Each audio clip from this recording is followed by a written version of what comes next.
Hey everyone, Face here. Well, now that my protector model is finished, and in the last video for it, I did kind of let the cat out of the bag as to what my next projects were going to be. Figured I'd give you a quick little unboxing demo of the YF-19 from Macross Plus and the VF-1 Valkyrie from the original Macross series.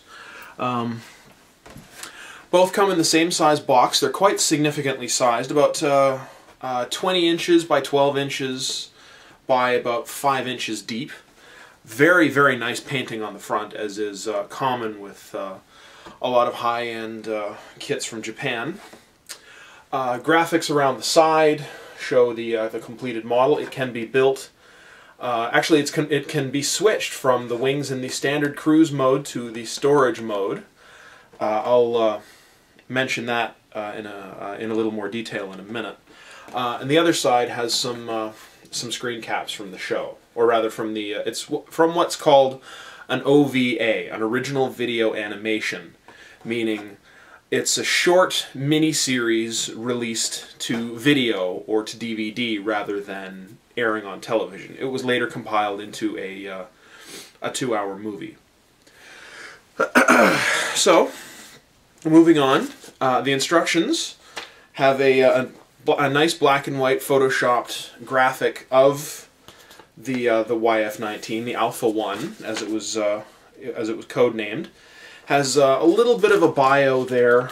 I'll put a summary of that up on eScale models, with some technical data on the bottom and more text in Japanese that I can't read.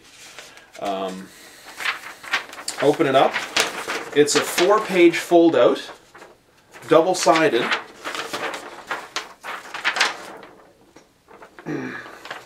So it's pretty significant. First page, as is common with Japanese kits, it has a breakdown of all the different runners that it comes with, as well as call-outs for paint colors and a few other details. Construction itself starts with the cockpit and the pilot, giving call-outs for the different colors that are used on the pilot, as well as the cockpit tub, etc. It has the option to be built as a single-seater or a dual-seater. It appears both in both types within the animation. So I'm probably going to build mine as the 2-seater, because, well, why not? And then later on, lower on the page, it shows the basic assembly getting started on the construction of the fuselage.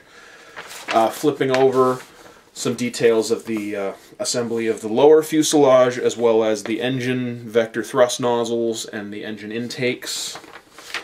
Next page has a little about the actual engines themselves, which, as it is a variable fighter, it can convert into a robot known as a Batroid mode, or a intermediate, essentially a jet with arms and legs mode, known as a Gerwalk or Gerwalk. I've never been sure how to pronounce it.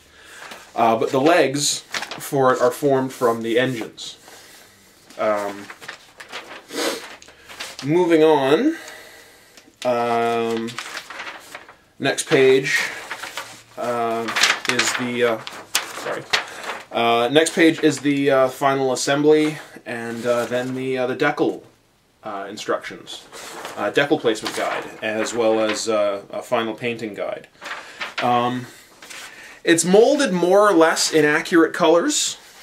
See here now, we'll get, you can take a look. This is the fuselage, for the upper half of the fuselage. This is not a small jet.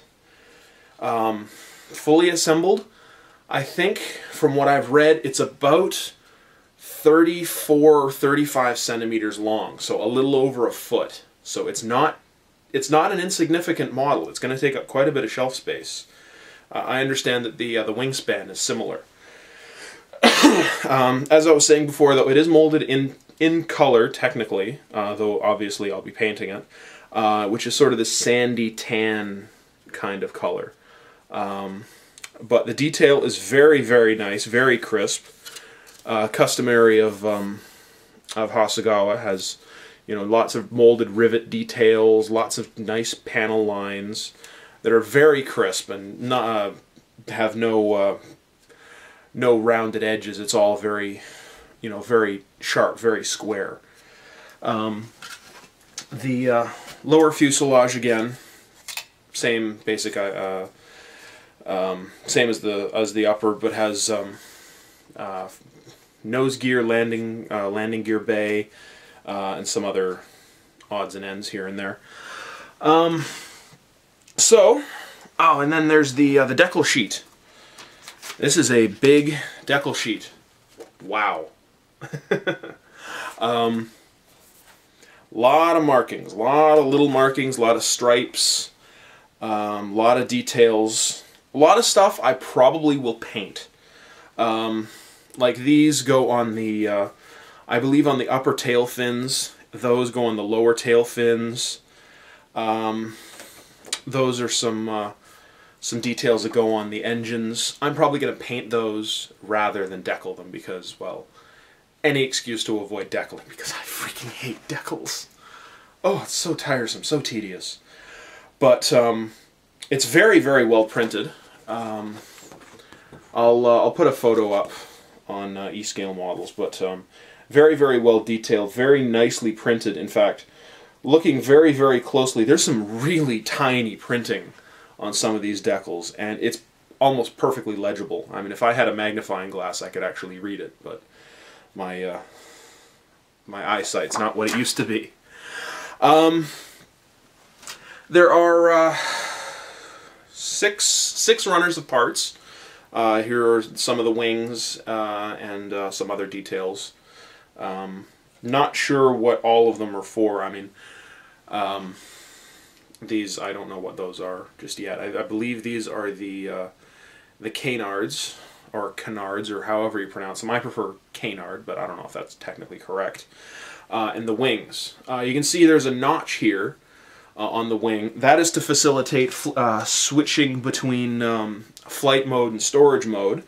I believe it tabs into this little notch, or this little tab here on the fuselage, so that you can simply pull the wing out and swap configurations quite easily. Here you can see these are the engine parts. Have removable panels, so you can actually get a look at the engine mechanisms inside. Very nicely detailed. Strictly speaking, I don't know if it's technically accurate. I don't remember if they open up the legs in the animation, but I'll be damned if it doesn't look really cool. So I'm kind of debating with myself. Oh, sorry, just dropped it. No damage, no harm, no foul. I'm kind of debating with myself over whether or not I actually want to display it with the engines visible or not, because they do look really cool. Anyway, moving on. This is the first of two duplicate runners, having some of the engine exhaust parts, intake parts.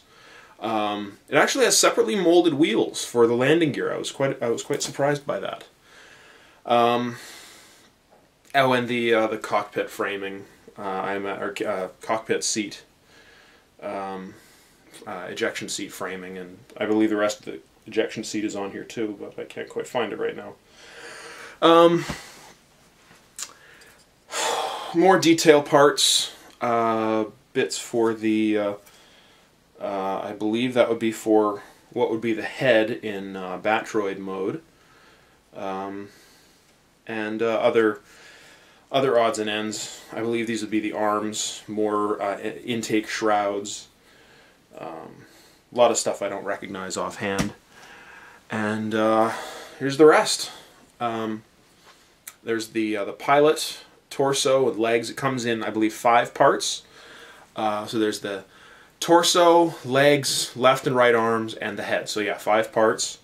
And I believe that would be the front of the Batroid mode head, the landing gear strut, the gun pod, which is going to be pretty cool to put together. It's a very nice, nice looking gun pod, pretty substantial too.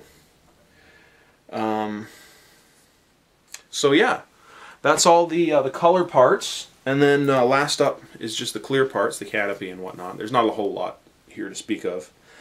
Front canopy, rear canopy can be positioned open or closed, depending on your preference. A few other odds and ends. So yeah, that is the YF-19 Alpha 1. Hang on for my next, make sure to watch the next one. I'll show you the VF-1. So yeah, stay tuned for that.